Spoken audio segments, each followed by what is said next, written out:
So today's video, I'm going to talk about CPTSD, complex PTSD, and how it relates to recovery from narcissistic abuse. And if you've experienced any relationship difficulties, maybe like me, you found that you'd married a narcissist and you'd suffered trauma in a long-term relationship, in your recovery, you're going to try and put yourself back together again. And you've come across the term CPTSD. It means complex post-traumatic stress disorder, and it sounds very like PTSD, which is another issue. There's some common ground, but PTSD relates to a specific event, a traumatic event where someone is put at under threat of death. And it's officially recognised as a diagnosis. But CPTSD, or complex PTSD, is quite different, and although we're beginning to understand a lot more about complex PTSD, it's not yet officially recognised as a condition. But in this video, I'm going to give you a brief explanation about it and how it may relate to the after effects of splitting up from a narcissist. And it's from my own perspective as well. So I've got I understand my complex PTSD, and I've found ways to heal it. But the main question is, did narcissistic abuse create complex PTSD? Or was it always there before? And this is the question I've had to deal with as well. Hello, I'm Sarah. I'm a clinical hypnotherapist and transformational coach, and I help women get their confidence back after divorce and create a life they love, no matter what's happened to them in the past. Thanks for joining me on my brand new channel. I really appreciate you taking the time to listen to my content. I really appreciate feedback as well. So if there's any subjects relating to your recovery, about how to get a rapid recovery, a fast recovery after narcissistic abuse like I did, then if you would like to know more, just let me know in the comments, and I'll try my best to produce content that's relevant for you and that you can use and get your life back better than it was before. So the best way I can think of about tackling this subject is to go through some of the symptoms of complex PTSD, and how I experienced them after leaving a 20-year long marriage to a sociopath. And there may be some similarities to how you're feeling and to your experiences, but there also may be differences. And this is because everyone who has experienced complex PTSD is feeling that they're having their own unique vulnerabilities come up, and everybody is unique. So whatever the case, it's really important for you to take steps to understand your own vulnerabilities and to know that they can be healed. You can get a transformation. You're not stuck with this thing forever. And that's partly the reason for this channel, because I want people to know that you can overcome these difficulties in a much shorter time scale than you're perhaps giving yourself credit for. So long story short, I left my marriage 2 decades long to a sociopath. It was pretty horrific, but I did a lot of active healing on my traumas, and I got to a pretty balanced place with everything within about 6 months. And basically, just another message, your healing starts when you decide you are going to put yourself back together again, no matter what. You're going to set very strong intentions for how you want to start living your new life free from narcissism. So this video isn't a diagnostic tool. It's more about helping you become knowledgeable about your vulnerabilities so that you can start now acting in your own best interests. So just a little heads up that as you're starting to now work on yourself and you are looking at ways in which you can support yourself in the best way possible. So I want you to know that on your journey to healing after narcissistic abuse, it's so important that you actively take steps to clear these traumas. And that means looking at lots of different kinds of therapies and protocols. I myself used a lot of somatic based therapies, breath work, quantum healing, CBT techniques. Also EMDR apparently is very, very good for CPTSD, so I'm looking into that myself at the minute. So you do need to make sure you've got access to tools that can really help you whilst you are going through this extremely vulnerable time in your life. And also it's a way of giving yourself some power to transform and not to be stuck in the old victim mode, because we want to get our lives back on track. In fact, we want our lives better than it was before. So I'm just going to do a quick rundown checklist of some of the terms that collectively go together to create a pattern of symptoms and behaviours. It is now believed that some people suffering from chronic serious depression and anxiety may also be dealing with CPTSD. I just want to flag that one up. This was relevant for me, and when so from quite a young age I was suffering from chronic depression, serious depression, and when I started doing the work on myself to heal my CPTSD, the depression ended. So on that point alone, I'm just really grateful for the work I did on myself, and I hope that you can feel that measure of success as well and know that it's possible. So we've also got to remember that none of what's happened to us is our fault. And especially when it relates to complex PTSD, here's a little bit of a disclaimer that nothing is wrong with you. And this is a big thing, isn't it? Because we think we're broken and we think we can never get our lives back. And I want to tell you that that's untrue, that there's nothing wrong with you. What's happening to you is that you are behaving normally under abnormal stresses.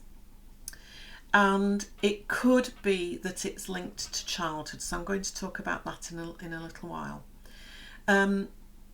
So these symptoms exist because you've literally been in survival mode throughout the narcissistic relationship. But I think there is a link to childhood trauma as well. And there certainly was for me. If this resonates, perhaps drop a comment and I'll get back to you with a reply. What do you think about that? Do you think CPTSD came before or after the abusive relationship? So the narcissist appeared in your life, and due to the mistreatment you experienced, the symptoms of complex PTSD were further compounded and embedded in you. So the symptoms may show up often, they may show up once in a while, or they could be just a pervasive, chronic part of who you feel you have become. So here comes the list.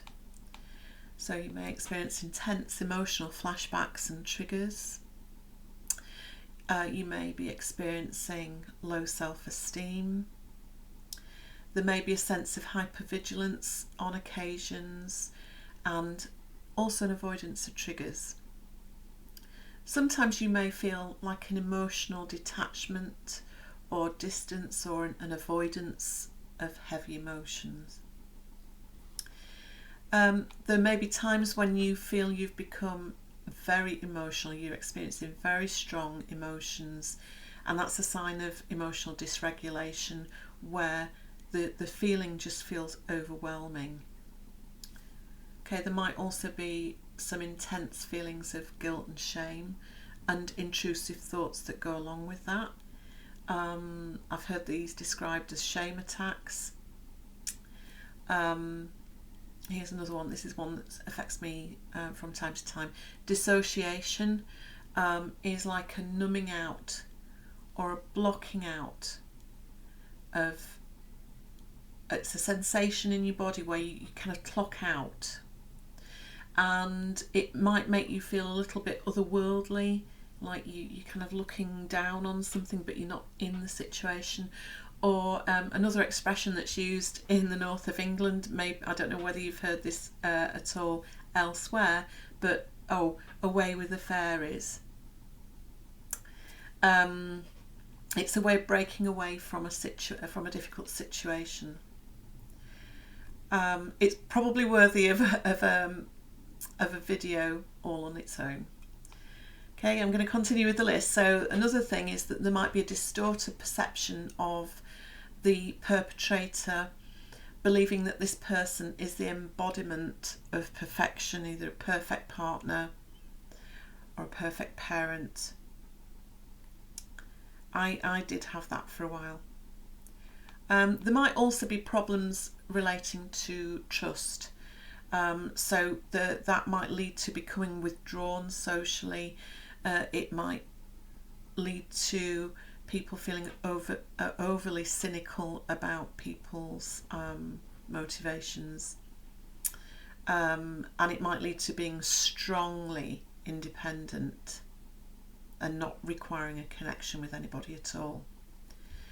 So these symptoms collectively create chronic behaviours and patterns, such as repeated relationship difficulties.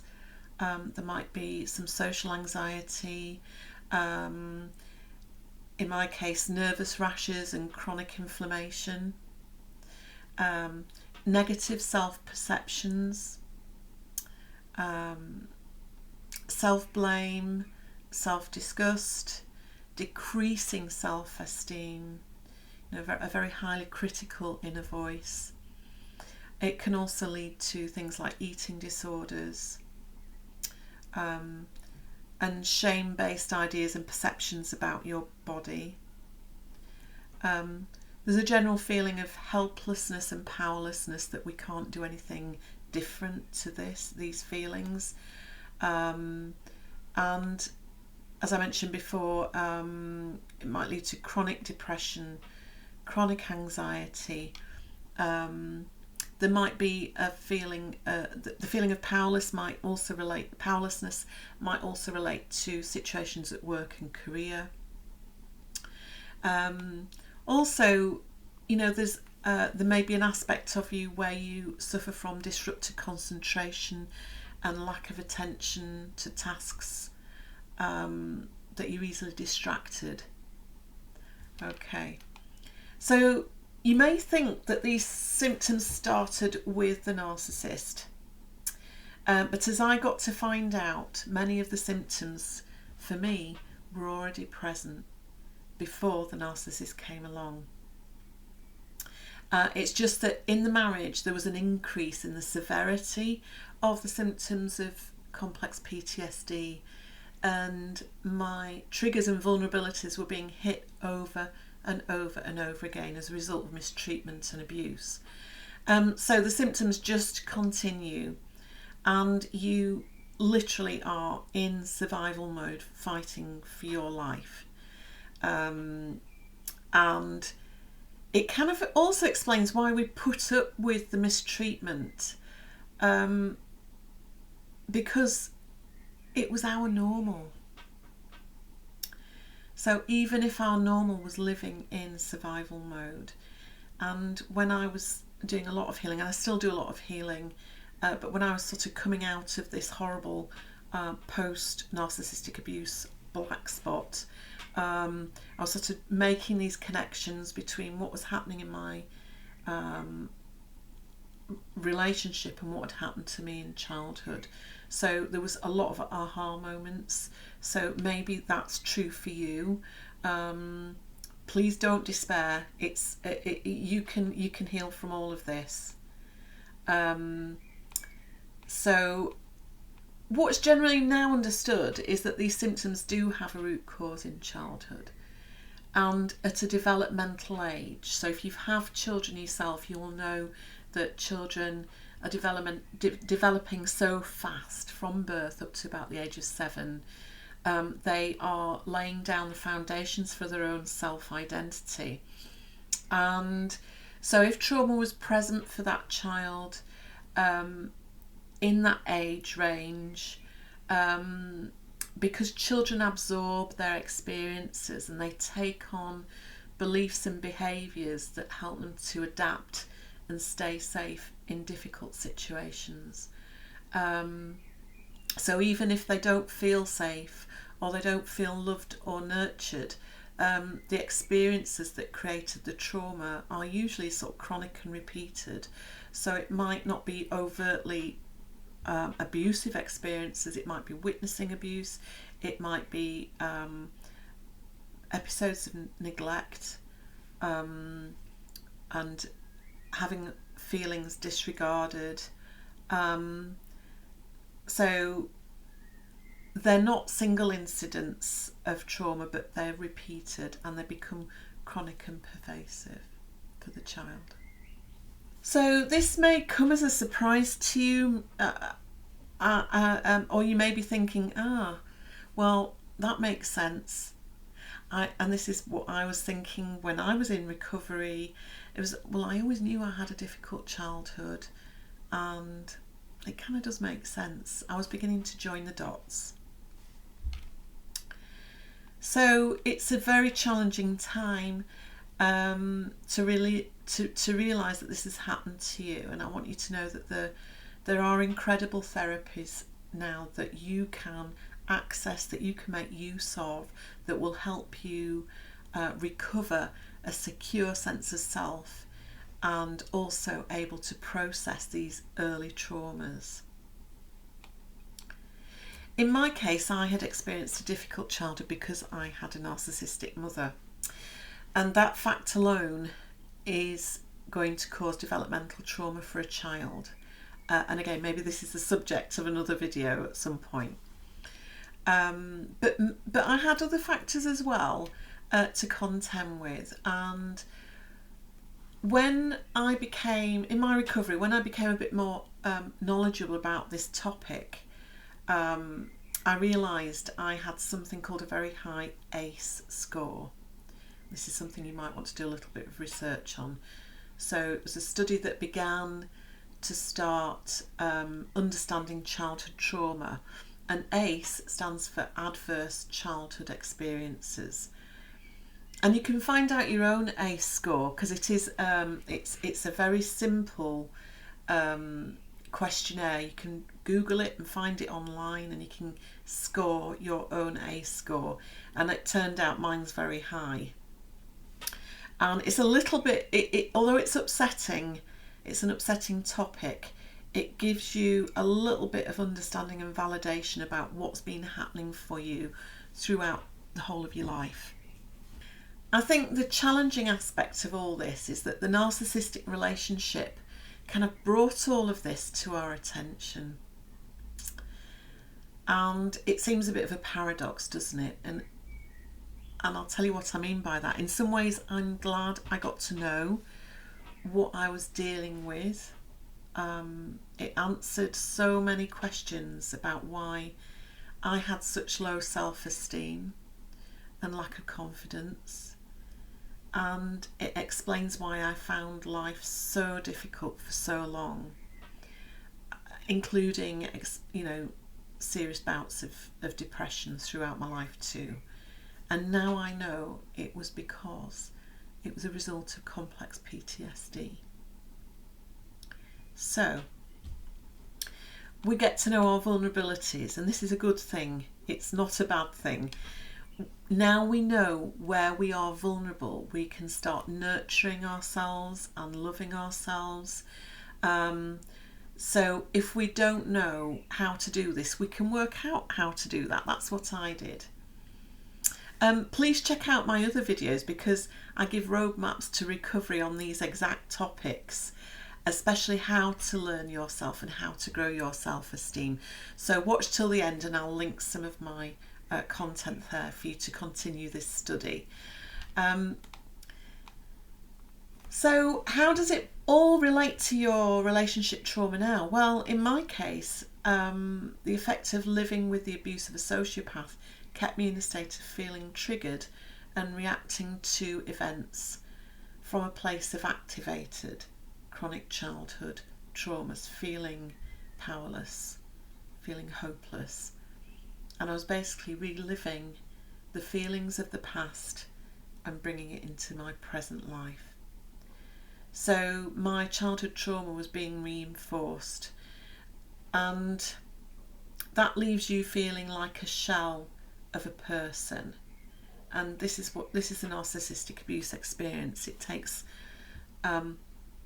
being hit over and over and over again in your vulnerable places and just feeling powerless. And it kind of sums up the narcissistic abuse experience.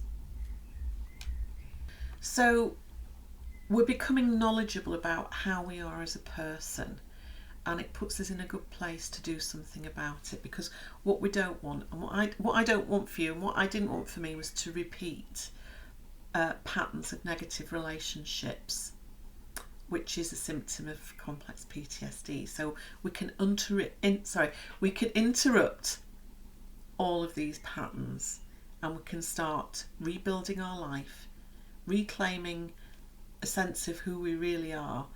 And I think that's really, really important, that we don't get stuck in this feeling of helplessness or powerlessness, that there are things we can do. And this is again why I started this channel. So if this video resonates, then please understand you can get a lot of healing and relief. You can, if you can commit to trauma processing therapies, and this is how I help my clients too. So, you know, I achieved this personal transformation beyond the narcissistic abuse experience and beyond childhood trauma, and you can too. So to support you further on your journey, living a joyful life, here's another training you might also be interested in. I'll see you in the next video.